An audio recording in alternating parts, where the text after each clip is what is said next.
figured I would start the stream with spirit fingers. Jazz hands?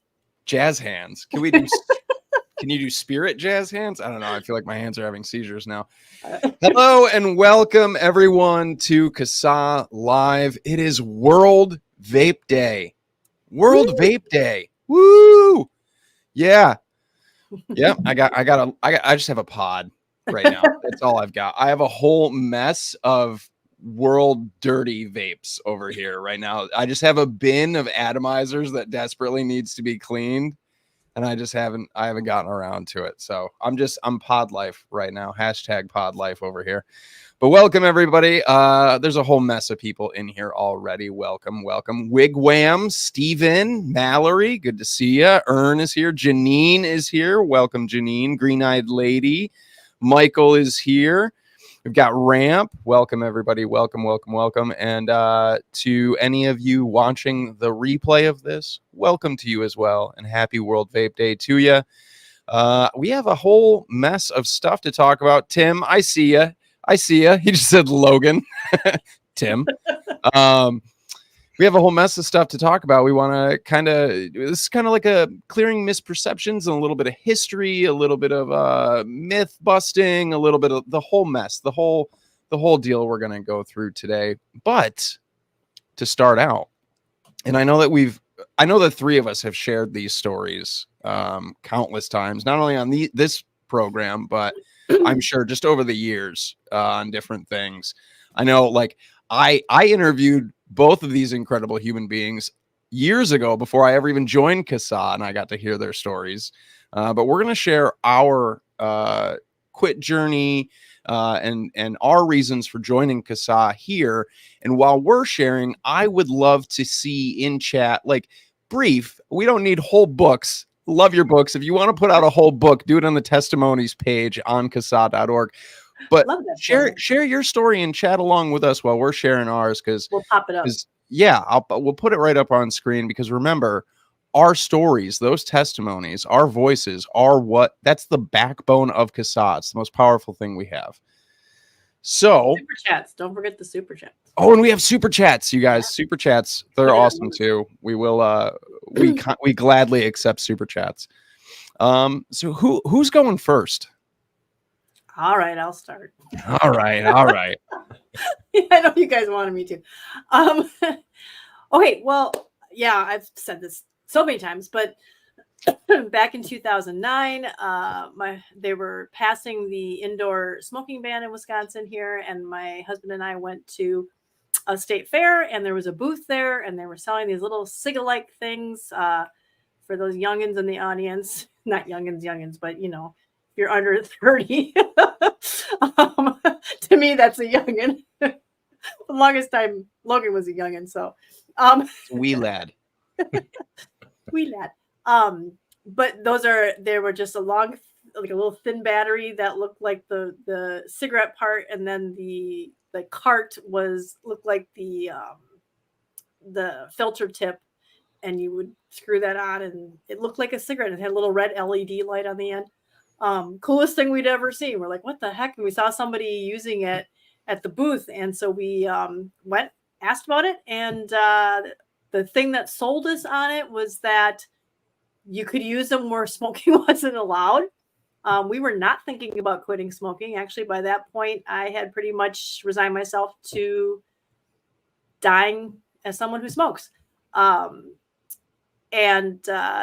Because I had tried quitting so many different times, it was crazy. My husband had tried, I think it was Shantix or one of those, and was not a good experience for him. So that's how we ended up doing it. I quit immediately.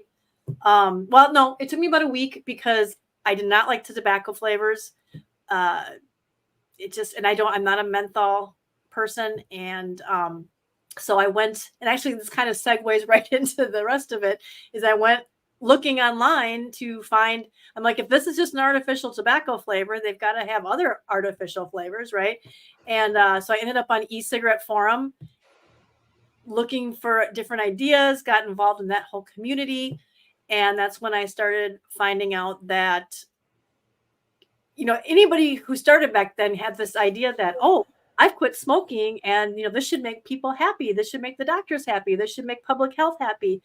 And that's when I found out, going into e-cigarette forum, that it was not making anybody but people who were vaping happy, because they all the same things. I mean, it started right away. It was, this is going to renormalize smoking. We've made so many inroads. This is going to renormalize smoking. And we're all like, well, it's vaping. It's not smoke. Well, it looks like smoking. And it's going to hook kids because it's a gadget. And then as soon as they found out there was flavors, which did not come from big tobacco, thank you very much. It was community members who started up companies and all that other kind of stuff. Small businesses. I remember Drew Glean, who was formerly a director who passed away a few years ago. He had started his own company, and I remember messaging him and saying, hey, could you make this flavor? Could you make that flavor? I was into coffee flavors back then. Chocolate, couldn't find a good chocolate. Peach. I'm still kind of a peachy person. I'm just peachy. And yeah, so that's how the flavor stuff, mods, a lot of that goes right back to e-cigarette forum. And there was so much misinformation out there about the products. And we thought, well, we were so naive. We thought, well, if we could just get get them to see, but we're actually quitting smoking, and this is not the same as smoking, even though it looks like, could look like smoking. I mean, they would say that, oh, well, what if somebody's using one of these in a restaurant and people are going to think they can smoke them? That's another thing that never happened. I mean, it didn't look the same. It was just a bunch of baloney. And they were calling it a big tobacco ploy back before any tobacco companies even sold e-cigarettes. So all this stuff they're still saying, and they're still saying it today. Just that eventually some of it kind of came true. Where like tobacco companies did it, start with it, and we a lot of us were like, well, the companies are not allowed to say that they can use these to quit smoking because that was a therapeutic claim. So a bunch of us said, well, I'm not a company. I'm a consumer. I can say whatever I want. And at some point, several people just ended up in a thread, and they started saying, well, we should start putting out truthful information, say the stuff that the companies, the e-cig companies can't say, that the vape shops can't say, and we'll get the information out there. And then that is essentially, then there was like months and months of, well, what do we call ourselves and who's going to be on the board? Like it's like when you start a band, right? And you go through like a whole bunch of band names when you first start a band. Oh my gosh. We went through, and a big thing, one of the reasons we did not end up with vaping in the CASAA name was because several of us, well, I and this goes back to my husband, like I was able, once I found a flavor I liked, I was able to give up smoking really quickly. So I was sort of an accidental quitter. My husband, though, it took him like 6 months, I want to say. It was a while. So dry, sorry. He just nothing was hitting right. It was like we had him on super high nicotine for the time. Back then, I think it was like 36 milligrams or something. We were adding more menthol to it. We were trying all sorts of different things, and something was still missing. And he said to me, well, what if, there's this stuff that, I used to use sometimes when I couldn't smoke it. It's called snus. And I'm like, well, what is that? And he said, well, it's tobacco in a pouch and you put it in your mouth. I'm like, oh, no. That oral cancer, it's like, what's the difference? Either the lung cancer or mouth cancer, it's like, and I was completely fooled by the anti-tobacco people who had convinced me that, it was a bigger risk of getting mouth cancer from smokeless tobacco than it was from smoking. I thought that was a bigger risk, illogically. Turns out it's the opposite. But so I went on the e-cigarette forum, and there was like some little corner of ECF that had people were talking about snus, and I went on there and started asking questions, and that's when like mind blown, because I went from like believing all of the lies, believing all the stuff about tobacco and smoking and secondhand smoke and all that kind of stuff. And it was I just did a flip. I just finally realized what it was, that how long we've been lied to. And then if I had known about snus 6 months earlier, the truth, my husband wouldn't have smoked for those extra 6 months, But imagine if I hadn't even been on ECF, it could have been years before my husband quit. So that's how CASAA ended up being alternatives as opposed to vaping, because a bunch of us were like, you know what, it should just be all about, in general, tobacco harm reduction. And that we finally had an online forum election. It was the oddest thing you've ever seen, but and you finally had a band name. And we finally had a band name, which everybody hated when we announced it. And it's still multiple. That's how we became CASAA. And everybody kept calling us CASAA and stuff like that. But yeah, so I am I think I'm the only original person from the board. Although Julie was really in there really super early too. She was always behind the scenes kind of helping us, but she wasn't officially on the board. But yeah, there was and the rest was history. Real quick shout out to Ern. Thank you for the super chat. Anyone talk to Addy Tooney lately? Haven't seen him in chats for a while. We heart CASAA. We recently had Addy Tooney on a CASAA stream not too awful long ago. I'm not super in with a lot of the online vape streams nowadays, but I know that Addy did some of our stuff. Yeah, I know. I know he's a powerhouse, man, and Addy is not somebody that just ups and walks away. He might just be taking a break. He might be busy. It's spring, it's summer, So, but I definitely hope Addy's doing well. Thank you, Ern. Thank you for the super chat. Yeah, you finally got a band name. CASAA was born. Kristin quit smoking. Her husband quit smoking.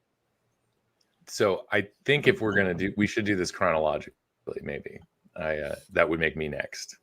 Sorry, I had to blow out that candle. I think that candle is the scent. I'm always the young blood in chat here, All right, let's go. So I'll go second because I came to this after Kristin, obviously. You're the middle child here. I get to be the middle child. Yes. All my life, I've waited to be the middle child. So I was in treatment for a substance use disorder, 2006 into 2007. And when I got out, I had, kind of come to this realization like, maybe some of the stuff I learned in treatment, I could apply to quitting smoking. And that sort of started my quitting cessation curiosity. I was cessation curious. And I talked to my dad, who actually quit smoking. I don't know if it was sort of in solidarity with me being in rehab, or he just got to a point in his life where he said, I don't want to smoke anymore. And he used nicotine gum. He still uses nicotine gum, by the way. It's been 15, 16 years. And so his advice to me was, don't pay attention to what's written on the box. This is like 2007, 2008. He said, don't read what's on the box. Just start by replacing your first cigarette of the day with a piece of gum.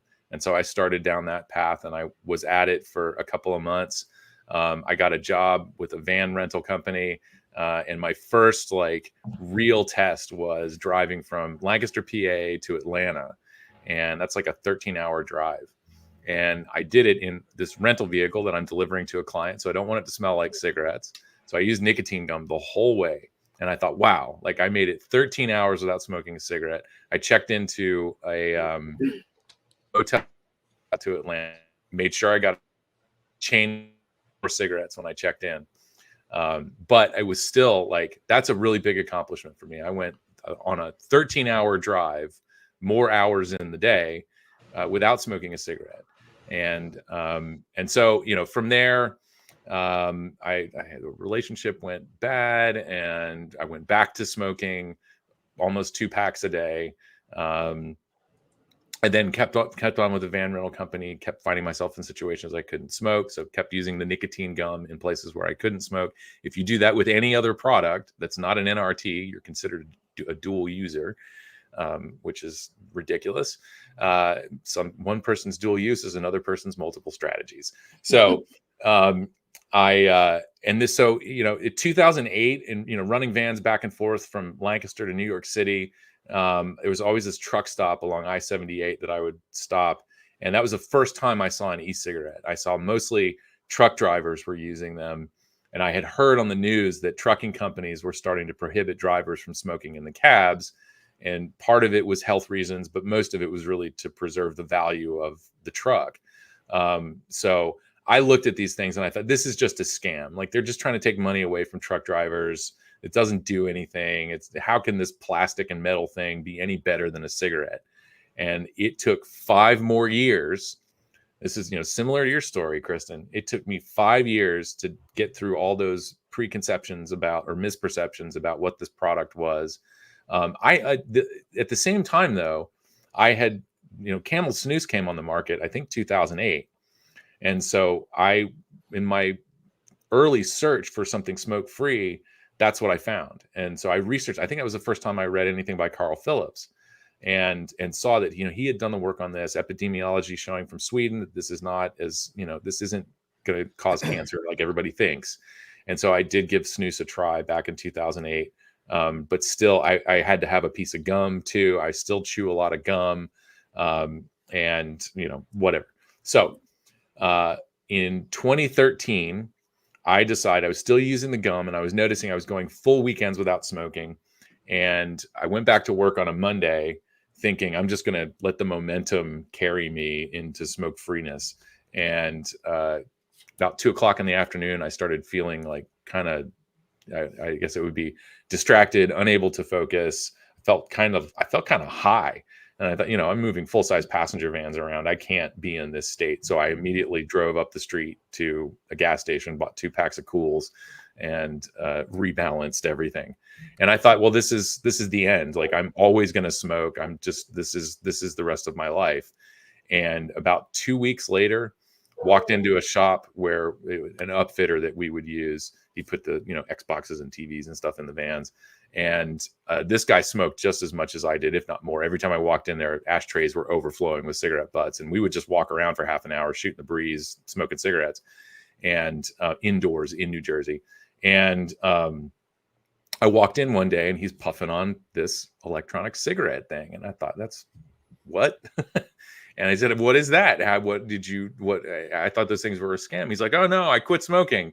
This is great. I just ordered these online now. This is all I use. And I thought, okay, well, if he did it, I've got to give it a try. And I left his shop. I went to a gas station. I picked up a Logic Mint. And then I went to another gas station and I picked up an Enjoy, just the regular tobacco flavor. That was back in the day when they had the kind of squishy tips. So it actually felt kind of like a cigarette. And I started vaping at my desk in my office. And by the end of the day, I came to the conclusion that I just didn't want cigarettes anymore. And the only reason I bought another pack after that was because I was waiting for my starter kit to arrive in the mail. And I went online that Saturday and thought, like, this isn't working. I'm doing it wrong. That's where I found Grim Green, Phil DeSardo. Grim Green introduced everybody to CASAA. He had that outro bumper with the CASAA logo. And I found CASAA, went to the old CASAA website, and I thought, okay, these people look kind of legitimate. I guess I'll, keep checking back in to see, I know this is going to be a policy thing. I researched the law in New Jersey to see if they had updated the anti-smoking law. And sure enough, they had. It was the first state to do it. And that's when it clicked with me that this is, I had that same reaction of, wait, this is a miracle. Like, millions of people are going to be quitting smoking with this. Everybody's got to be behind it. And then you just kind of scratch the surface a little bit back in 2013, or, this has been going on since 2008. And you find out that all of the misinformation and all of the anti-vaping, anti-harm reduction propaganda had been going on for 5 or 6 years at that point. And I just started following along. And I wrote a blog. I tried to start a blog because that's what, it was kind of what that was the spirit of things, was like, if you switch to these products, start pumping out content, because we're the only ones who are going to get the truth out there. We can't count on our health officials, the CDC, FDA. They've all been red pilled, man. So, I started a blog and I wrote one article because I was, like a lot of people, frustrated with how the media was covering this at the time. And I said, it was titled, "So you want to write an article about electronic cigarettes. Or so you want to write an article about vaping, something like that. It's probably still out there. And I checked in to see how the response was, and I had gotten like 600 views or something, and I was like, wow, I'm going viral. And someone had left me a note saying, you need to go check out the CASAA Facebook group, and this is exactly what you're talking about. And that's how I got formally introduced to CASAA. And from there, just started listening and interacting with people on CASAA's main Facebook, the We Are CASAA group, back when we didn't have to moderate comments. And eventually started volunteering. I was doing, contact sheets for Greg, real old school stuff. Before we had any of these advocacy platforms, we had to do it all manually and kind of hope that people would copy and paste, comedy limited email lists. And we've got people from all over the country. I mean, CASAA had a membership of like 22,000 people when I first came on the board. And so it was really just totally small, from the ground up, grassroots effort. And, the first camp, I remember writing to some city council in Florida and, telling my story, adapting the talking points. It was a flavor ban in Vero Beach or something. And, it kind of went from there. And then in 2014, New Jersey was going to tax e-cigarettes. It was an equivalency. It was going to be like a 75% tax. It wasn't clear where it was going to be. Everybody knew there's no equivalence. There's no pack equivalency in vaping. And so I showed up at a Assembly Budget Committee hearing and came back later to find out that like CASAA people in the chat were just like, oh, this guy's not crazy. We should talk to him or something. And after I guess about almost a year of like doing volunteering and paying attention to things, finally had a conversation with Julie asking me to join the board. And at the end of the conversation, this is worth ending on. At the end of the conversation, she's like, so do you have any questions for me? After laying out everything that CASAA does and what the, time commitment is for a volunteer board member. And I said, yeah, all this sounds great, but if you're asking me to join your board, what kind of organization are you really running? That was how I joined the board, and I got involved because, the same reasons that Kristin laid out, that frustration, seeing all of the lies and knowing that this had benefited my life. I had quit at a time where I had resigned myself to smoke for the rest of my life and knew that more people like me needed to hear the truth about these products. And I wanted to make sure I was doing something, being involved to make sure that everybody else who smoked had the same opportunity I had. And that's how I've been here for 10 years. So over to you, Logan. When you brought up the old CASAA website, I'll never forget the first time I went to CASAA.org and I saw it and I was like, oh my God, these guys have been around since like 95. Like this website is old, man. Was that the green? Yeah, it was. Yeah. The first time I went to CASAA, I was like, oh my God, these guys have existed since the dawn of the internet. Like this is, I miss the old site sometimes. Nostalgia. No, our new website is so much better. I guess that leaves me, huh? I guess that leaves the youngest child here. Well, I'm gonna try to keep mine as quick as I possibly can too, because I know we have a lot to go through here as well. I was diagnosed with asthma when I was 2. I was in the hospital a lot when I was a kid. I had multiple times where I fought double pneumonia. I almost died. I had a lot of lung infections when I was younger. And lo and behold, when I was 14, I decided I'd try smoking. Yeah, awful choice. And I found through interviews and talking to like a lot of people, they were very similar to me, asthmatics who smoked, found that cigarettes acted as like a bronchodilator, right? And that they actually opened me up. So when I was young, I was like, this is great. I can breathe because I smoke. Yeah, hooked right there.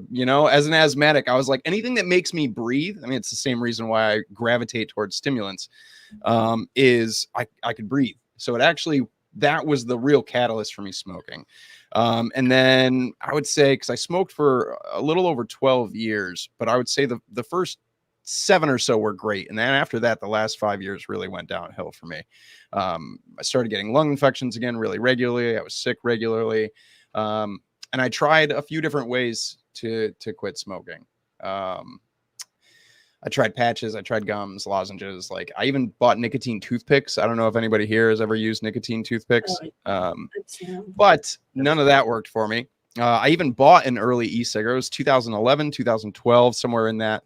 The timeline gets a little fuzzy.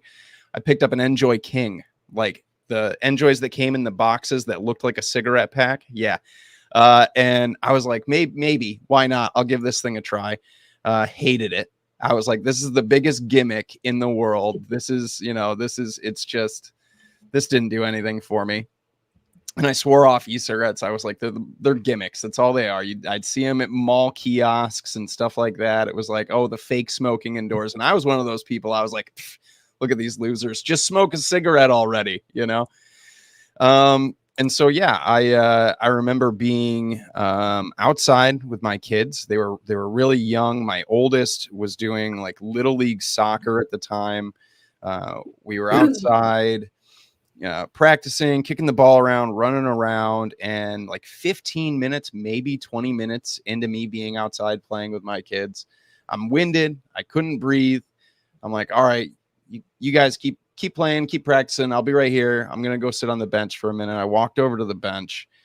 I sat down. I'm gasping for air.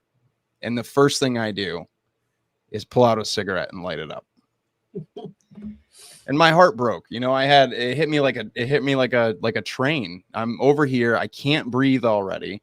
I'm lighting up a cigarette. I'm walking away from my children to do this. And it broke my heart.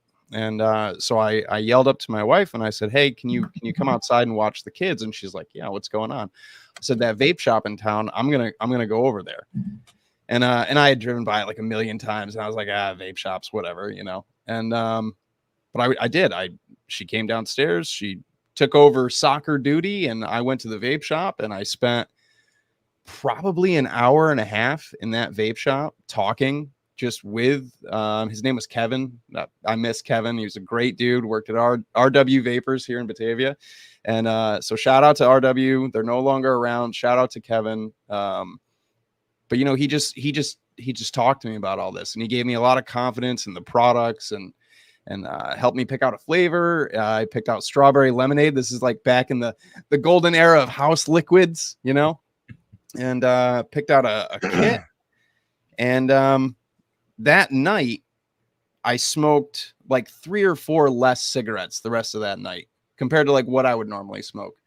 And it was just enough to get me to charge it and try it again tomorrow. And over the course of the next 6 days, I quit smoking. And that was it. And that was actually going on 7 years ago. This August will be 7 years for me. So yeah, that was my quit smoking journey. It was, and I when I tell people I loved smoking. The greatest thing in the world for me every day was that first cigarette and a cup of coffee in the morning. Mm-hmm. The after meal cigarette, the after any adult activity cigarette, all of those cigarettes I loved. I loved every single one of them, you guys. I loved smoking, but it didn't love me. And you know, I tried different ways. None of that stuff worked. And thank God for vaping, because it worked for me and I haven't had a cigarette in 7 years. So joining CASAA, me and my wife had done a series, Rise and Vape. We've done podcasts, we've done shows, we've done all sorts of stuff over the years. And through all of that, I interviewed actually just about every board member at CASAA. Some of those may still exist somewhere on people's like saved MP3s of downloaded podcasts and stuff like that. I still have all the old Rise and Vape episodes. But I think through that and me kind of promoting CASAA, because I just fell in love with this organization. The minute I found CASAA, I was like, these people are thebomb.com, and I just want to help them, promote them, talk about CASAA, and keep talking about vaping and quitting smoking. And through that, one day Danielle was like, hey, Logan, do you want to join CASAA? And I was like, yes. And so, you know, they inherited this misfit here. And, you know, really CASAA for me, like joining CASAA felt like the most punk rock thing that I had done since punk rock, because we're standing up for each other. We're a community. We're standing up for what's right. and we get to yell at the government when they do stupid stuff. And I was like, yes, I'm on board. I'm here. This is home. And then they all voted me VP, and I still refuse to accept. But here we are. That's how I joined CASAA, and that's why I do what I do, because I want people to be informed. I want people to stop being lied to, and I want people to be empowered to decide what they want to do with their bodies. At the end of the day, bodily autonomy is one of like my foundations. It's a pillar for me. It's a human right, and I think we're all entitled to that. And along with bodily autonomy is being informed, being educated and being informed, so you as an adult consumer can make those choices for yourself. And that's something that I deeply believe in. And harm reduction is absolutely punk rock. It is radical love, and that's why I do what I do. That's why I joined CASAA, and that's my that's the quickest version of that story that I can tell. Awesome. Well, we're halfway through this, but I think, the reason for starting off like this is because, as you mentioned, Kristin, at the beginning, and Logan, you've talked about, and we've said time and again, our stories, our lived experiences are some of the most valuable. That is the most valuable thing that we have. We are not necessarily a community of lobbyists, government relations people, politicians, scientists, and researchers. We've lived through this stuff. And we chose to do this. We were not, subject or pressured into doing these things. We found products that gave us a better, less harmful, safer experience when consuming nicotine, and we've stuck with it, and we've improved our lives because of it. So that's why we need to kick this off, World Vape Day, with our stories. And honestly, this is really, it's World Tobacco Harm Reduction Day. I know that Vape Day is where it started, but it, just like CASAA, I think everybody needs to recognize the broader umbrella of reduced risk products, and try. That's the mantra. Every try counts. Every switch counts. So whatever works. Yeah. True. Tools in the toolbox. And I want to thank everybody in chat before we move into this. I want to thank everybody in chat right now who's been sharing their stories while we've been telling ours. Been doing my best, and I know Kristin's picked up a little bit of my slack here. Thank you for posting them up on the screen. Thank you guys, because every story matters. And again, I can't promote our testimonials page enough. If you do have a story that you haven't shared yet on CASAA.org, please do. Please do. All right, Kristin's got slides for us. I was going to wait until Alex. You were going to wait? I was just going to pop them up as we went along. Did I spoil it? Did I ruin the surprise? No. There's no, I just don't know what slide to put up until. I mean, all of them at once. I'm letting Alex talk this time, though. The sort of the foundation of tonight's hour is, first of all, we're doing this in lieu of our normal, regularly scheduled live stream on Saturday. We're going to kill two birds here, and we're doing it on the day because it is World Vape Day. So let's do that. This is largely an informal, kind of loosey-goosey, a little bit of fun considering the subject matter, because this is stuff that we've all talked about before. And as you've just heard, a lot of it is what motivated us to get involved. And so the inspiration for this, of course, is the theme of this year's World Vape Day. I know World Vapers Alliance did some programming on this. Other international organizations have been tweeting about this. They have their own graphics and campaigns going about this. And so misinformation and confronting misperceptions of risk is what this is all about. And since we are in the United States, we are a U.S. group, try to keep it focused on what we're experiencing here. And of course, as the saying goes, when the United States sneezes, the rest of the world gets the flu. And that is true for some of the policy that we've been exporting around the world, largely, backed by an American billionaire who is, out there trying to save the world in his way, which is not really subject to lots of checks and balances or even scientific fact.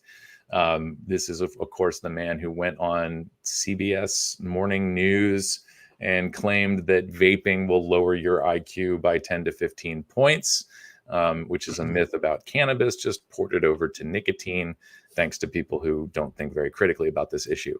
But if you are just joining the tobacco harm reduction debate, conversation, however you'd like to describe it, we have examples of misinformation, at least for tobacco. I mean, perceptions of tobacco go back, more than 400 years. 1604, the counterblast on tobacco. Part of that was, a quite racist interpretation of how the drug makes people behave, like the savages, from where it came. Stuff like that, actually written down and preserved for history. But I think more recently, I was impressed to see this happen. It shouldn't be surprised that Clive Bates was the one to bring this up, but it did get brought up by Clive Bates at e-cigarette summit, referencing the 80s and the opportunity that our public health officials and anybody interested in saving lives had to actually promote the truth about smokeless tobacco, in that it is orders of magnitude less harmful than cigarettes. And this is something that's, verifiable. But instead of, Brad Roddy's done a lot of work on this, Carl Phillips has done a lot of work on this. We have all the data from Sweden showing that snus I'm not going to say it's absolutely safe. Nothing is absolutely safe. There are always risks involved with, using any kind of drug. But Sweden, of course, having lower rates of smoking attributable diseases than the rest of Europe, because snus is banned in the rest of Europe for some reason that doesn't make any sense. But a lot of that motivated by what happened in the United States in the 80s, and that was conflating the risks of smokeless tobacco with the risks of smoking, and treating all tobacco products as if they are a deadly cigarette, which doesn't hold up to scientific inquiry. It doesn't match up with the data. And so 40 years ago, public health, anti-smoking groups all squandered an opportunity to help people switch to safer alternatives, all, of course, in the sort of misguided effort to put tobacco companies out of business, which is still driving a lot of the conversation today. And that is where we sort of pick up with a lot of the misinformation that we see from vaping, which has been going on since 2008. That was, I believe, kind of the first study. It was commissioned, or I guess requested by FDA. FDA doesn't do the studies. They just pay people to do them. And that was where they tested, I think, like a dozen cartridges, all from, foreign manufacturers. And they reported that, they had found traces of diethylene glycol and which I think literally is, well, that is not a glycol that you want to inhale. And metals and tin and, some of the solder that was used for the coils, and, put this out into the world as part of, justification for seizing products coming in from abroad, but also driving early misperceptions of risk all the way back in 2008, and presenting this as if it was, an example of the entire industry. And fortunately, we did have, I think, Enjoy commissioned a study as part of their lawsuit against the FDA, rebutting that previous misinforming study. I wish I had all these titles and dates and names in my head, but I don't. And so anyway, all of that to say, this has been going on for a long time. And of course, we know that with other drugs, we have seen similar campaigns, some from the grassroots, some coming from the government. So I'm not picking a great place to end here, but Kristin, you've compiled a lot of these images, and I don't know if you wanted to talk about some of the stuff that you've dug up for tonight. I was just kind of scrolling through them to give some kind of, I mean, you had this on the list of your notes. Did you want to talk about I think these all real cost? I think these are all real cost campaigns.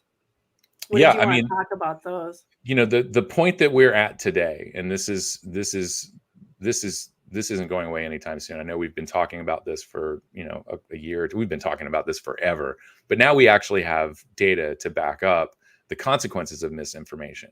And, I spoke about this at e-cigarette summit.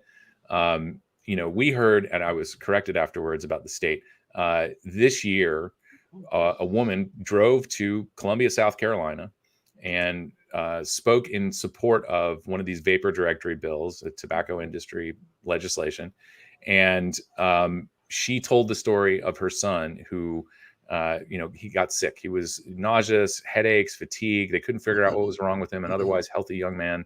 And they took him to the hospital. Doctors were befuddled, and they sent him home. I don't know, take 2 aspirin, call us in the morning kind of thing. These symptoms persisted. They went back to the doctors. And when she tells this story, it sounds like at just about every turn, the doctors were asking, does he vape? Is he vape? Is he e-cigarettes? Is he vaping? And it was like they were pressuring her to come up with this answer. And eventually it was disclosed that, yes, this young man had been vaping for less than a year, infrequently throughout the week. And the doctors sort of landed on that. Oh, that's probably what's causing his problems. Then they did an ultrasound and they found that he had a growth on his heart. It was a cancerous tumor. So this young man has heart cancer, and his mom and these doctors now believe that it is a result of vaping.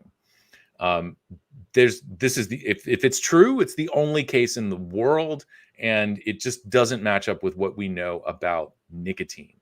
And so this is sort of an example of the extent to which misinformation is now blurring doctors' perceptions of risk, doctors' perceptions, and having an impact on how patients are treated, what the diagnosis is, what the treatment is. And in one of the more tragic examples, we actually have that again, a high school kid, a young man who passed out in the bathroom. His parents found him, and they saw a vape, a pod vape product on the kitchen or on the bathroom sink, and they immediately thought, oh, this is connected to him passing out. Took him to the hospital. The doctor said, oh yeah, it's probably just the vaping. Don't vape anymore. They sent him home, and I think within 45 minutes, this young man died of a stroke because they didn't bother to investigate any further. So that is one of the most tragic examples of misperceptions of risks and doctors not following through with doing all the tests and giving the correct diagnosis to someone, and tragically a young person. It doesn't matter who it happens to. This shouldn't be happening at all. And so we now have this problem where more than 80% of people surveyed, and I forget where the survey comes from, but it's not a tobacco company survey. It's third party. It's government funded stuff.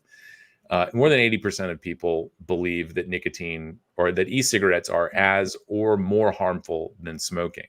At the same time, more than 60% of doctors in the United States, there we go, 67% of physicians in the United States believe that nicotine causes cancer, which means they're probably going to be reluctant to recommend even nicotine replacement therapy, FDA-approved products.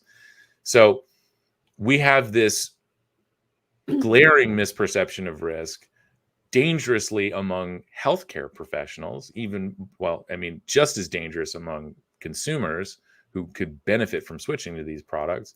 And the question we have to ask ourselves is, how did we get here?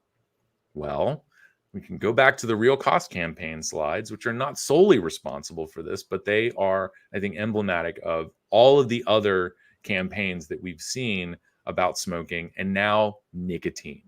And so we have ads like this promoting the idea that vaping is causing brain damage. Maybe it's more direct coming from the brainworms ads. But the idea of your brain getting hacked by nicotine, these are things that young people, I think, should be very concerned about. You have a developing brain. And so this is something designed to scare the pants off of kids. The brainworms thing it has its own, disclosure by FDA at the Food, Drug, and Law Conference in DC in, I think, 2018. Kathleen Crosby, who is now working for the Truth Initiative, communicate like that. She works for the department within Center for Tobacco Products responsible for putting these campaigns out. And they do their research. They want to make sure that, this is going to land with the intended target. So they focus grouped kids. They didn't talk to doctors. This was not something that was really designed by experts on the products. This was what's going to scare kids the most. and all the kids in the focus groups landed on epidemic. So present this as an epidemic. And of course, brain worms are going to infect you if you vape. That's hard hitting. It's going to scare the willies out of kids. And so they went with it. But at the same time, they wanted to make sure how effective this was. So they tested it on both, young people and adults. And they found that no adult should watch these ads, because on the other side of watching it, most of the adults, and I think it might have been another 80% of adults, came out on the other side believing that e-cigarettes were more dangerous than cigarettes. That surprise. And they released it on the public anyway, claiming that these things were going to be laser targeted. I'm sure that, the saturation was on, young adult programming. But, when the Heart Association is running ads on Bloomberg News, I don't know about you. I don't know many kids who are watching financial news at 1:00 in the afternoon, but that's where you can find Heart Association ads, probably American Cancer and Lung, all the body parts groups, because they're getting money from Bloomberg. So why not? That's not laser targeted at kids. That's an adult audience. And so it shouldn't be any surprise that with all of this campaigning, and there's also, we got the Muppet Show from Truth Initiative, and all of their shenanigans over the years. It shouldn't be a mystery or a surprise to anybody that most people have this misperception of risk. It's not a consequence. It was the intent. And so when we talk about realigning misperceptions of risk, my proposal, I've said this in 2 places now with GTNF and an e-cigarette summit. When we talk about corrective messages, and Andrea Valenti gave a presentation about some of the work that she's been doing with her team on, realigning people's perceptions of risk with reality. People are shown, several messages, and sort of, how their perceptions change is evaluated on the other side. And it seems like, they're on to something. They've had some positive results from testing these messages. That type of work will take years. They want to see a lot of data, a lot of studies confirming that these are appropriate corrective messages to put out into the world. And of course, it's always going to come with that caveat of, if we're going to make adults trust these products or feel better about their decisions, we can't do it at the expense of young people getting more curious. And I don't exactly know how to do that, but we are in sort of a crisis mode here. Yes, smoking prevalence among youth has dropped below 2%. That's a victory. We need to celebrate that. Smoking is on its way out. I think at this point, we don't need any more restrictive policies. We don't need any more campaigns. I think young people have got the message. Continue to tell the truth. Cigarettes are very harmful. They will take 10 years off your life. Smoking is a really bad idea. On average, 10 years. On average.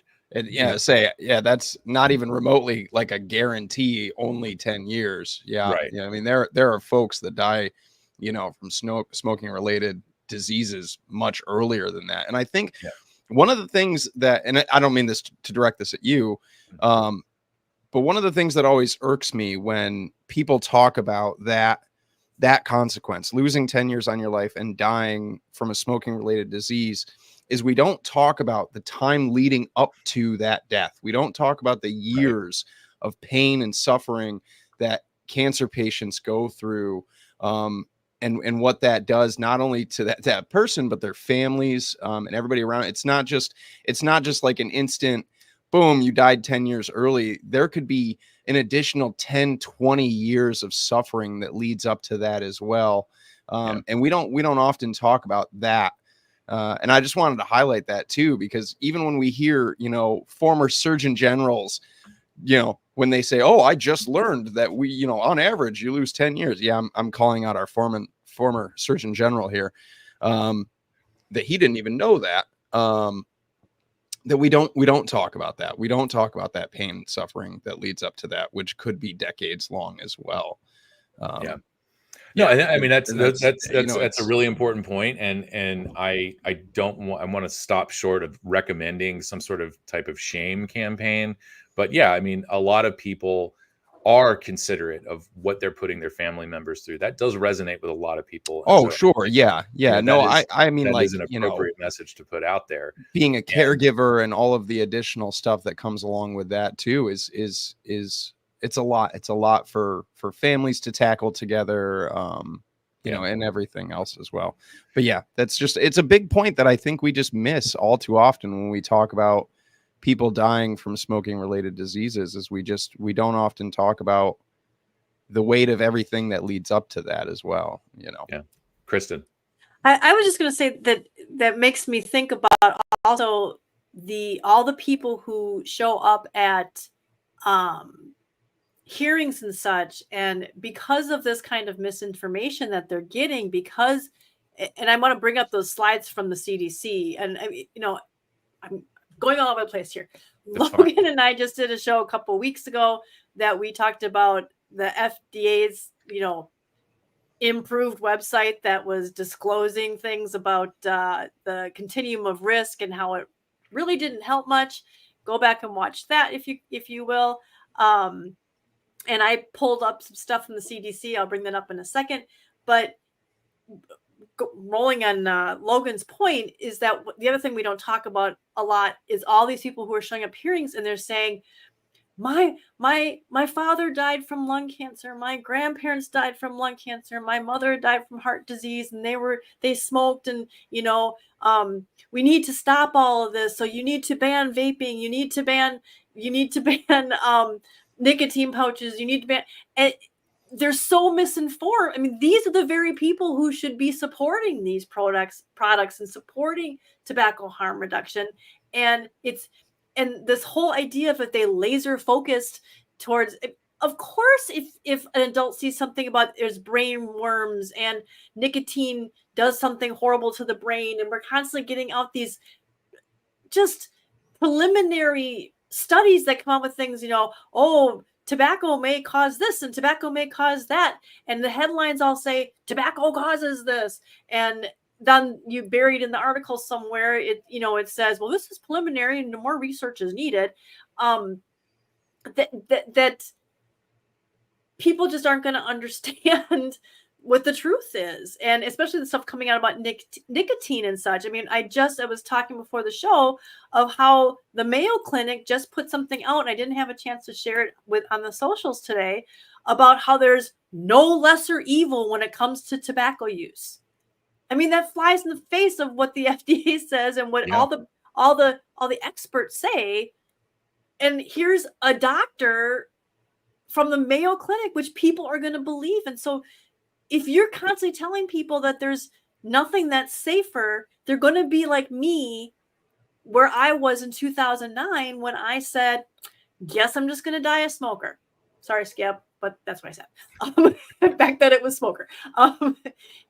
And how many people are doing that because they're like, well, if nothing's safer, because, they just are trying to convince us that it was so true that, just keep trying. They never talk about what to do in between the tries either, because they just ignore the fact that in between the quit tries, they're smoking still. And it could be years or decades between when they try again. Especially when the approved products have failed you. Sorry, I went all over the place with that. No. I thought of a whole bunch of stuff. But I mean, to your point, and maybe to give another answer to your question, what are those people doing? People who are misled, who do have this misperception of risk. I think the other consequence of the misinformation campaigns, and I had seen something recently, is eroding trust in these institutions. People have varying opinions, of course, about an agency like the CDC and FDA. I don't want to ruffle everybody's libertarian feathers here, but the reality is we need credible agencies like this. CDC is there to help us navigate things like foodborne illnesses and pandemics. And if they're not able to do their job, if they have all the credible information and all of the ways for us to protect ourselves, but we don't trust them, what good are they? And so, I think, unfortunately for them and for their reputation, what's actually happening is thousands of people are continuing to quit smoking by switching to vaping because we're listening and supporting each other. And that should be very concerning for people in public health, because we don't trust you anymore. We know we can't come to you to get credible advice and helpful advice about quitting smoking unless we're just going to keep trying all the products that continue to fail us. So that's the other side of the coin, is that, this has always been a consumer-led movement, right down to counseling one another and helping each other find products that work for us. And to finish, what I was hopefully going to maybe not so eloquently end on my little rant there, the proposal I have, and I'm just going to keep putting it out there until somebody tells me I'm stupid. But, given that all of this corrective messaging, all the work that needs to go into changing people's misperceptions of risk is likely to take years. I think Greg had tweeted about this in response to FDA updating their website and Brian King writing his article. Brian King and other authors wrote this, posted in the journal Nature, published in the journal Nature, Nature Medicine, I think. Is that this could take 4 or 5 years for FDA to FDA and NIH to fund the research necessary to feel confident about the messages that eventually they'll release. And that's too long. It's unacceptable that it's gotten to this point. 5 more years of waiting is not helping the situation. Maybe by government standards, maybe by FDA's timeline, it's helpful. But for us, for people who today really need to switch to a smoke-free product, it doesn't help them one bit.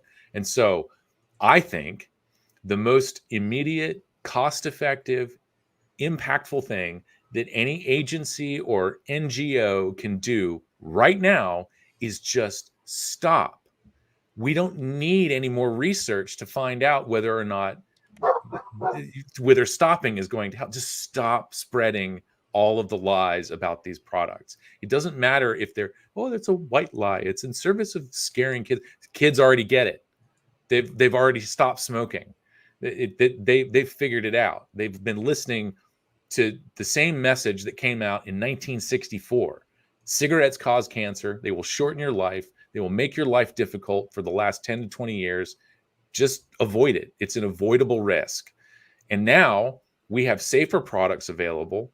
And one of the most encouraging things came from the Truth Initiative, and their app has actually, helped lots of young people quit. There's some debate whether that is because of it's a smoke-free nicotine product that kids are quitting. Maybe it's not as addictive as everybody thinks, or maybe their app is just that effective. Who knows? It's probably the former, not so much the app, because we wouldn't never have seen. This is something that Professors Mermelstein and I'm drawing a blank. Ann McNeil. I think it was Ann McNeil. Oh, I'm horrible if I'm going to screw that up. But they remarked that in the closing panel of E-Cigarette Summit that we never would have seen those quit rates when smoking was a big deal among kids. So I feel like I'm supposed to be wrapping this up, but I'm doing most of the talking. So I've already decided I'm not going to get to my slides. Maybe we'll do it on another day. But basically, the CDC's put out a whole bunch of garbage if you go look up their stuff on e-cigarettes. Do you want to go through it? I mean, this is a good time to maybe wrap things up. And I didn't mean to capitalize all the time. No, that's okay. No, I was just showing this. Let me pull this up here. Just, right off the bat, no tobacco products, including e-cigarettes, are safe. It's a true factoid, because it's not a helpful one, because it doesn't give the message that there are things that are safer. There's a continuum of risk, and everybody knows that. That is an education-free statement. What's that? That statement adds nothing to the conversation. Yeah, it doesn't. It's like, okay, we get that, but nothing's safe. I mean, literally, and I hate when people use that word, but I do it all the time. So I'm a hypocrite. But there's nothing that we consume that's 100% safe. Nothing. You can't name one. Everything is generally regarded as safe, and this is what we talked about a couple weeks ago, Logan and I. So you can go back and watch that too. I made my whole argument. They say it's dangerous business walking out your front door, and that's what that means. But nothing is safe. Nothing's safe. Yeah, nothing's guaranteed. Exactly. And then you're talking about nicotine being highly addictive. People just constantly mix up stuff between nicotine and smoking, because almost everything we know about nicotine at the population level is through smoking. And I mean, I just had a big conversation with somebody on a Facebook post that a news article came out, and well, nicotine causes cancer, and here's a study. See, this shows. And what was it that we just did a post recently where they had said 12 cancers linked to nicotine, and then when you go to the CDC website, it says 12 cancers linked to smoking, not nicotine. And they had switched it up in their little whatever it was that they put out. But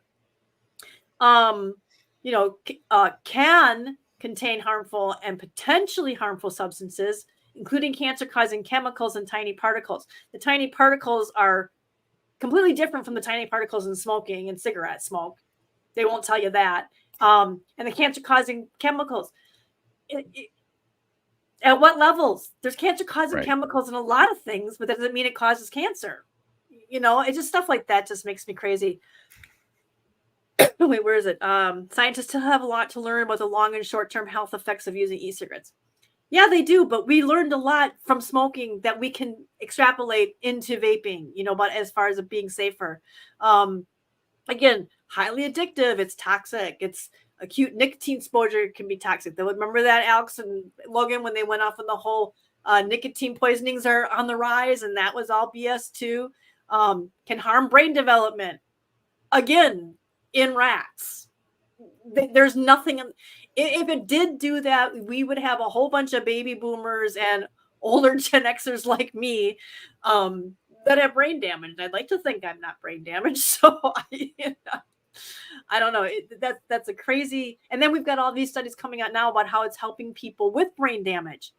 So, I mean, nicotine therapy. So, what was the lessons? Oh, increased risks for future addiction to drugs. There's your gateway they threw in there. I want to clarify that. So they have. It seems that the gateway language has been removed from how people talk about this, and so it is changed to nicotine use in adolescence can prime the brain for future substance use. Like I prime my lawnmower, it's going to prime their brain. Yeah. Basically. And right below it, they've got youth who vape may also be more likely to smoke cigarettes. But there's no context. They might be, because if they were going to smoke, why wouldn't they vape? I mean, it's the chicken and egg thing. It's the whole, it's that whole risk behavior. It's all in your economic, your socioeconomic, where you are in, if your parents do it, all of that comes into play. And people who are at high risk of doing things are already at high risk of doing things. But that, there's a lot of nuance and complexity that they try to leave out and let people who don't know any better fill in the blanks, And of course, here's all of its other same stuff with that. Oh, diacetyl. They're still going on with diacetyl. I mean, that was one of the earliest things back in the day. We go popcorn lung. I mean, you still see popcorn lung everywhere. That's that Facebook thread I was just talking about. They brought up popcorn lung, and I'm like, there's not been one case, and there's more diacetyl or diacetyl. I've never said that word right. And you don't have to take our word for it, and definitely don't take the CDC's word for it. Cancer Research UK, independently government agency organization, continues every year to restate that no one has found a case of bronchiolitis obliterans, otherwise known as popcorn lung, attributable to nicotine vaping. Yeah. And again, the whole cancer-causing chemicals, heavy metals such as nickel, tin, and lead. Again, context. How much is in there? Is it enough to actually get you sick? Is it enough to actually trigger this, that, or the other thing? I mean, they haven't even fully figured that out with cigarettes, to be honest with you. They just know enough people who smoke get it, about like 50%. So that just makes me crazy. The tiny particles, again, tiny particles in smoke are bad because they're basically hard. They get embedded. They're it's ash and tar and all that kind of stuff. It's like tiny particles between smoke and those tiny particles in fog. They both contain tiny particles, but who's afraid of walking through some, of a misty shower or walking through some fog? I mean, again, it's context and nuance and all that other kind of stuff. And then the last thing that there was on this one was mental health. Again, trying to blame the nicotine for being the source of the mental health, when, a lot of us can attest who've been doing this for a long time. A lot of us, I can tell you how many people in my family, both close and extended, who have mental health issues. And yes, they use nicotine, but some of them, not a lot of them, I shouldn't say a lot of them, but some of them use, other drugs. Some of them are, use alcohol. People with mental health are already known to do these things. And it's, again, another chicken and the egg thing where they're trying to blame the substance use on the mental health issue, as opposed to it could just as much be the other way around, and more likely the other way around. Because if you're feeling depressed already, they want you to take a drug for that. They want you to pay big pharma to take a drug for that. They don't turn around and say, oh, this antidepressant must be causing the depression, So basically that's what I kind of wanted to point out with that, is that misinformation, let me take this down, that misinformation is all still there. And that's the kind of stuff that we as CASAA still are trying to combat. And that's why, I spend so much time every day going through all these things and trying to get that information out to people, so that you have the truth. If a study comes out or if an article comes out and it's got misinformation, we get that out there so that you as members, and then the general public can not only get the truth, but can share that truth, can use that. And I love it when I see CASAA posts being used underneath other articles, and what people use as, well, look at this, well, look at that, and it's a CASAA share, and it's just like, good, that means that I did it in such a way, that it's helpful to people to just use as ammunition to fire back at this misinformation. And hopefully I'll be able to keep doing that for years to come, and hopefully I won't need to, but it seems like I'm going to need to. I think this probably brings us into the closing, which is, I don't like to just get up here and piss and moan for an hour. And I think, we do want to walk away from this offering some solutions. Mm-hmm. It may not be the best solution. Nobody's got the silver bullet here. And honestly, to create that sort of mass shift in awareness about less risky nicotine products, it is going to take messaging coming from trusted sources. And that's why, for me, the most immediate solution is to just stop spreading the misinformation. But, as I say that, I know that, first of all, we have all of this garbage up on the CDC's website. And, in the same speech where Brian King talks about, penning this article published in the journal Nature Medicine, and, FDA taking a more active role in correcting misperceptions of risk, he's also mentioning the award-winning Real Cost campaign, which is, as we have shown, very misinforming and based on scaring. It's fear and shame and stigma, all of the things that we just fall back on, lazily thinking that's the best way to confront a situation with no regard for future consequences, like mass misunderstanding of the risk. So that solution is going to be a long time coming. It's going to take those agencies putting out corrective statements. And I don't know that there is any way to sue the FDA into doing this more quickly. I've talked to Tom Miller. Is there any former Attorney General of Iowa? I asked him a couple of years ago at e-cigarette Summit, is there any legal recourse for consumers to go up against local health departments who are spreading this misinformation? And he just sort of had this, this look on his face that says, unfortunately, no. I mean, that's coming from an attorney general who was, one of the, I think, responsible for part of, master settlement agreements in Iowa. So wait, can I just really quick interject in that?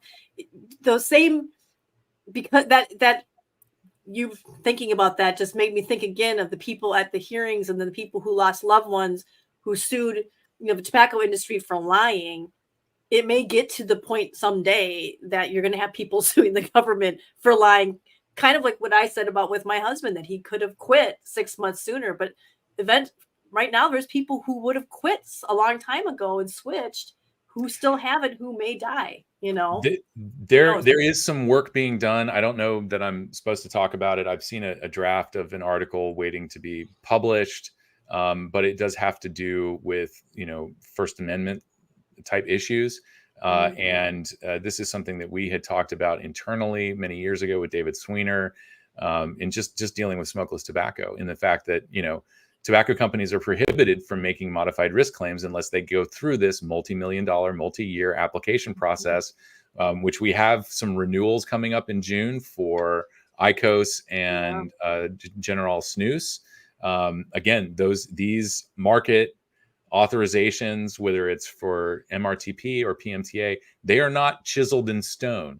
They need to be renewed, and FDA can revoke them at any time. So keep that in mind whenever anybody's out there saying like, "Oh my God, FDA is blah blah blah. They're doing it all." No, it's not.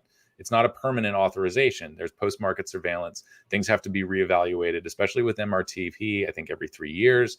So that's coming up. But the point of any kind of legal work in this area is that it gets into commercial speech and some things that are way over my head. Not a lawyer, but it is about telling the truth. And so it is a true statement to say that smokeless tobacco isn't smoking. It's not cigarettes. That's not something that tobacco companies can say, or nicotine companies. A nicotine pouch manufacturer can't go out there and start, there's a fine line when they cross over into making therapeutic claims or modified risk claims. And everybody's trying to walk that, make very delicate tightrope. But that is contributing to the misinformation that we see and the misperceptions of risk. And these companies should be allowed to make accurate statements about the relative risk of their products compared to cigarettes, and talk about them as if they are, not as if, honestly talk about them as safer alternatives to smoking, which they are. They're prevented from doing that. It's not therapeutic claims. It's a relative risk claim, which should be Right. two completely different things. Yeah. Right. And they're prohibited from doing that by federal law, which is infringing on their First Amendment rights. And it has real consequences for consumers because now we're misinformed about what our options are. So we may see some progress on this. Again, I don't know that I'm able to talk about it publicly yet, but we're not involved in it at all. This is someone else's project, so I'll leave it up to them. Maybe once things are more out there, we'll have them on and we'll discuss it. It's a very important topic. And so that is one avenue that people are exploring to realign statements about these products, marketing with reality. And so that's another slow thing that we'll see develop over the years. But for immediate solutions, again, and I don't know that we can say this enough. I don't know that this ever gets old. Your stories, our lived experiences are the most valuable thing that we have. The fact that just about everybody in this chat has talked about quitting smoking by switching to vaping is absolutely the most important thing that we have. We've lived this. We have not just our stories about improving our health, but what it took for us to get there. All of the skepticism represented here, just from the three of us, is a very important part of your story. I know it doesn't fit in an elevator pitch, but that's very important now. It's even more important now than it's ever been, because we are having this very open conversation about misperceptions of risk. So continue to share your stories. I do a story night, and one of the things that we say at the end is, go out into the world, continue sharing your stories. Your experience is what knits us together as a community. It's what helps us support one another. It's what brings us together. These are absolutely vital parts of this debate, the conversation about moving the ball forward. And we need all of you. And so stopping the misinformation is something that all of these people can voluntarily do, and continuing us and getting involved is absolutely vital right now. So keep doing what you're doing. We appreciate all of you. Thank you for tuning in. We've got a closing spiel. I'm trying to wrap it up and not doing a very good job of it. But I did want to leave people with some positive notes and temper some expectations going forward. Logan, well, Kristin, any last thoughts? Logan, any last thoughts? And then we'll wrap this thing up. I have a million thoughts. We could stream Yeah, for right. like 3 more I'm hours. just like, Because my brain has just been like this whole time. But my only really closing thing, and on the topic of all of this and misinformation and myths and history and being educated and all of that, I just wanted to put 3 books out there for you guys. 3 books. I've got 3 book recommendations. I know, books, Logan, really? Yeah, books. My first one is Velvet Glove, Iron Fist. This is a fantastic history of anti-smoking. I highly recommend this book to everybody. I know that Kristin loves this book. This book is will blow your mind hole way open. So check out Velvet we Glove, Iron interviewed him. Fist. Go check We out did, the video. and he continues a blog on this very topic. Christopher Snowden. Check this book out. It's great, fantastic read. A little bit kind of on the same topic, but then goes into e-cigarettes and kind of moving the pendulum forward. Rediscovery of tobacco, smoking, vaping, and the creative destruction of the cigarette from Jacob Greer. This is another fantastic read. Starts out very similar. There's a lot of smoking history, anti-smoking history in here, and then a lot of stuff about vaping. And then on the topic of harm reduction and myth busting and drugs in general, I cannot recommend Say Why to Drugs from Dr. Susie Gage enough to people. There is topics about tobacco and e-cigarettes in here as well, but on the topic of myth busting and breaking misperceptions and stopping the lies and informing people in a very easy to read way, this book is fantastic and covers a lot of the major drugs out there in the world, is alongside a lot of synthetic drugs and things like that I think a lot of people don't know about, but very fascinating, very informative, very educational. And those are my 3, like, Logan's book club recommendations. That's it right there. I mean, I have like a 600-page book about cigarettes too that we could bust. Actually, it might be 800 pages or something. It's massive. I'm not going to recommend that one to you guys, but those 3, seriously, check them out. Velvet Glove, Iron Fist, Jacob Greer's Creative Destruction of the Cigarette, and Say Why to Drugs from Dr. Susie Gage. These books are like top echelon, top 3 book recommendations from me. I'm not doing the spiel either. I'm gonna hand the floor to Alex for the spiel, so you guys get to sit back for the ride on that one. But all right, those are my closing thoughts. I will, and not to take up any more time. Yes, Rog has just put it in there. I did want to second all of your recommendations and note that Dr. Colin Mendelsohn has written a book, very informative. Give it to people who are curious about this, interested in quitting smoking. It's an excellent book. I don't know where my copy is, but I'd hold it up to show it. I have my 3 recommendations as well. First of all, this one's just for fun. Cigarettes Are Sublime by Richard Klein. If you loved smoking as much as I did, this may be very triggering. So make sure you have your vape handy. But it gets into the whole kind of, this is really, the pleasure principle, why people enjoy smoking, and the fact that we actually do enjoy smoking. If you want a comprehensive history of the tobacco wars, the tobacco industry, Ashes to Ashes is a good one. This is a bit of a phone book. You can see I have a well-thumbed version. I've been using this for reference. This is an excellent book. If you've got a lot of forever to kill, this is a good book to read, or if you're just super curious about all the history here. And then on the harm reduction note, because I firmly believe that if we can crack the conversation about nicotine and have a more constructive conversation about what place it has in our society, it absolutely does have a place in our society.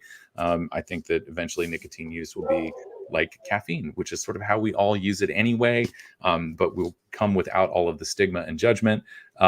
Drug Use for Grownups by Dr. Carl Hart is an excellent read. And I don't know how much he talks about tobacco in it. Yep, and you've got the prettier paperback edition. So those are 3 books I would recommend to people reading, not just about nicotine and tobacco, but the larger harm reduction conversation.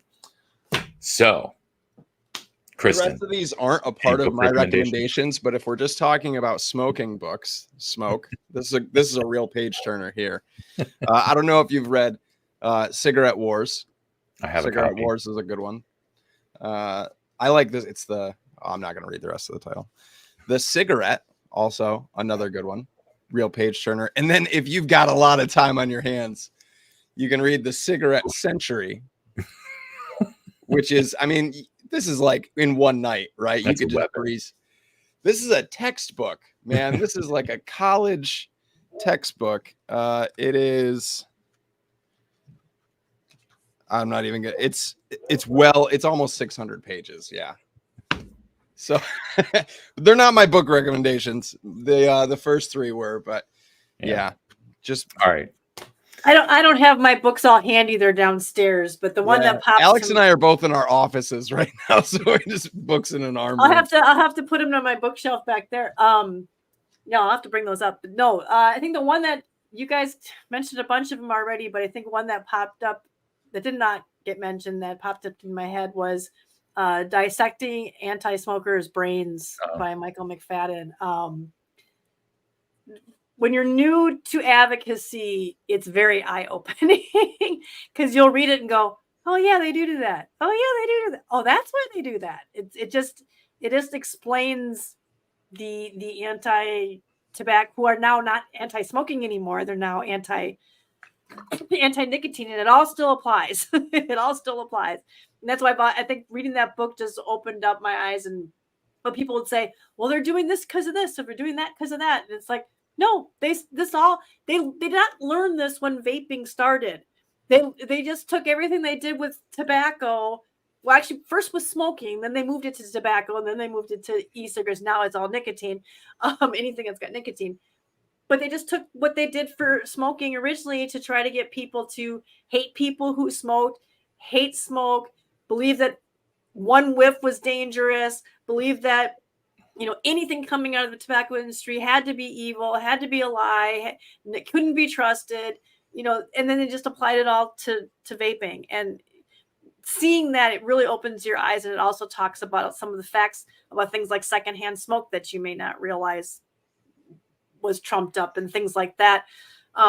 There's just, the lies run so deep and so far, and I'm going to start sounding like I need to put my tin hat on, but it's hard not to, because it's one of those things but it's true. So yeah. I vote the next time, because we've done it a few times. I vote the next time that we do a myth busting episode of CASAA, can we all make tinfoil hats and wear them? I was about to say, before we all don our tinfoil hats and start removing teeth in search of transmitters and receivers, you can go to our website. We should probably wrap this up. So I will start with the closing spiel. First of all, banners up there for you. Yeah, thank you, Kristin, for all of the prompting. First of all, thank you everybody for joining us. Thank you, folks watching this on the replay. I don't know if we can do this, but maybe we'll rerun this on our normal Saturday time slot for people who are accustomed to catching us then. I won't be here, so if you guys want to do it, my son's getting married, so cool.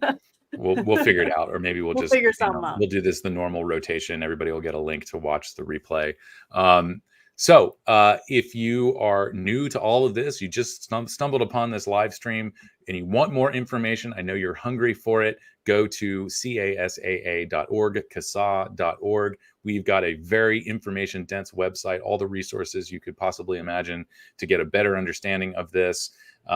We have sign up to become a member, so you get alerts when things are happening in your area. And that is how people officially join. We don't charge for membership. We're doing our level best to make sure that access to all this information is free. You can access all the information on our site, get alerts for when things pop up in your city, state, and at the federal level. We want to get everybody engaged. Remember, your stories are the most important thing. You can find out what is currently going on in your state by going to the page below, CASAA.org/get involved/state locator. There's a clicky, enjoyable map where you can click on your state and figure out what's going on, see what the current rules and regulations are in your state. Kristin does an excellent job of keeping that as up to date as possible. If we missed something, please let us know and we will update it as soon as we can.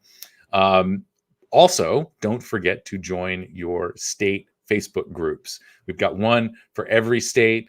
I don't know that we have the territories. I don't think, do we have one for DC? Puerto Rico, Guam. Okay, so we've got state pages for everything. Keep us informed. We are not able to track all the local legislation. I know I've thrown this number out there to death. 39,000 municipal governments across the country. That is impossible to track without probably hundreds of thousands of dollars, at least tens of thousands, money we don't have. We rely on other people for that information. So please let us know if you see anything happening in your town, and we'll see what we can do to get people engaged. It is very important to show up for these hearings. It is just as important to write emails, make phone calls, make contact with your lawmakers, let them know that you are real people, you've experienced real success with these products, and they need to stop taking these products away from people. Am I bouncing around too much here? Yes, you are bouncing. You're supposed to follow but tell them about this, Alex. Follow us on all of the social medias. We are on Facebook, X formerly known as Twitter, YouTube, Instagram, and the e-cigarette forum, known to us old heads as ECF. And of course, as we've been saying this entire hour and a half, your story has power. It is the most valuable thing that we have, our lived experience. Please come and share it on our testimonials project, CASAA.org/_testimonials, or just use the Google Matron and look up CASAA testimonials and you will find the link. We've done a lot of work on our website to make sure that that pops up when you do it. So go and find it. Share your story. We love to read them. We love to hear them. We love to tell people about it. We've got over 13,500 stories right now. We need more. We know there are 14 to 15 million people vaping in the United States. We want all of their stories. We are not just anecdotes. At some point, it is data.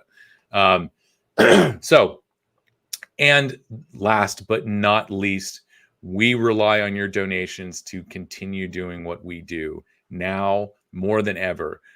Before I tell you to go to our page and click the donate button, which I just did, we're going to have an all-day live stream on June 15th. We've got some excellent guests lined up, providing lots of content. We're going to be talking about CASAA. We're going to be talking about the significance of this consumer-led revolution in nicotine. And we need your support now more than ever. I know 4 years ago, we came to our members and said, we're about ready to go under. We may not be able to continue doing what we're doing. We are at that point again. This time, we are at that point because we stuck to our mission. Our mission is about promoting access and awareness to these products.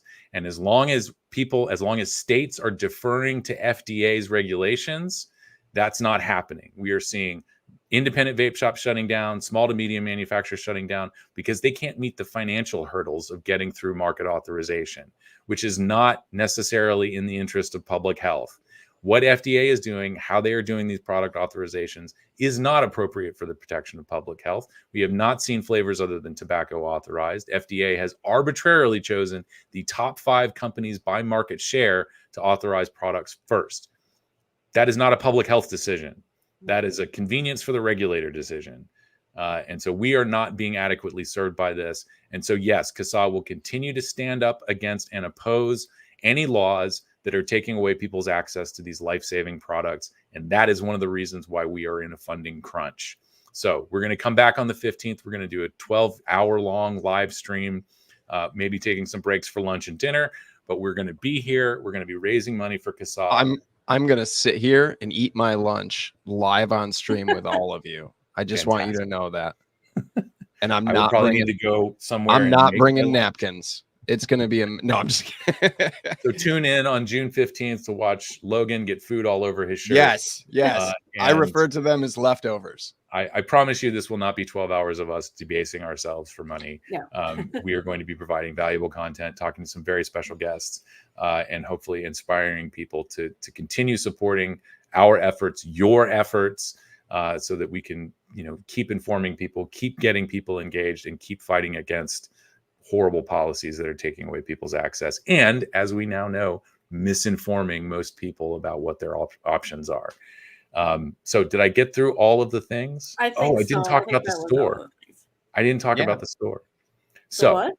Oh, the that was store- part of the donate. Merch. Oh, it Merch. was started it. So while you're on our website forking over maybe $2 for a monthly donation, which Find it. would be super. There it is. Every It's little down there. you can up our store. We have lines, sweatshirts. I don't know if we're on like coffee mugs and mouse pads and stuff like that. But we've got lots of great looking t-shirts. Advocate in style. Tell the world you are a part of a consumer-led movement to improve public health and save your own lives. So check out the store. Check out the donate button. Come back here on June 15th. We're going to be here all day. Thank you all for joining us. Happy You weekend. did a great job. Happy World Vape Day. Happy World Vape Day. Happy World Vape Day. And if only it was happier. Let's make it happier. Let's keep fighting the fight. yes. And be excellent to each other, everybody. And just as importantly, be excellent to yourselves. We'll see everybody in 2-ish weeks, June 15th. We'll be here all day.